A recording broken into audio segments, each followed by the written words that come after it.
So it's interesting if you look at probably the most popular innovations that have come out of late. They're really advisor driven. In other words, an advisor had a problem, they solved that problem for themselves, and then they built a platform around it and rolled it out.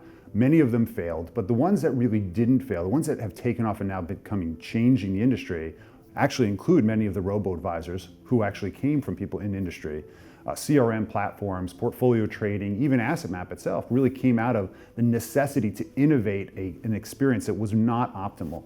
And so I would say that where there's an enormous opportunity right now is getting the advisors who actually are dealing with the problems and their staffs and their teams that have their boots on the ground to try to figure out a way to get that innovation out of them.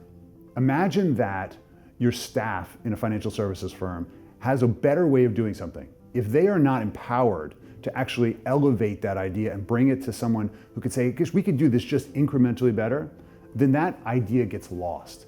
And the reality is that amongst all financial services companies, the day-to-day people, the people who are actually doing the jobs, all know that it could be better. They all have ideas, but they don't really have an outlet to go start a company on their own to solve that problem, or they don't have an outlet to say, or a voice rather, to actually figure out, who do I talk to solve this problem? And so they just accept it. And so as a result, you have a culture in general that does not necessarily support the idea that small innovations can make a difference.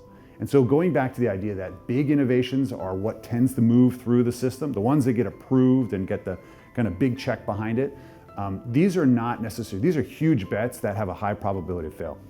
What we really need to see is we need to find the person who's sitting in the office, who's dealing with the customer, and ask them what could be just incrementally better. What can you do? What one thing can we do that would make this experience better? If it's a form, it's a process, it's an experience, it's a way of communicating. And I think what we all tend to do is, if I asked you, what's one thing that could be better at this company or at your company, you probably know the answer. The question is, will that get bubbled up to the person who can actually fix it? And that's the cultural change that we need to make as an organization.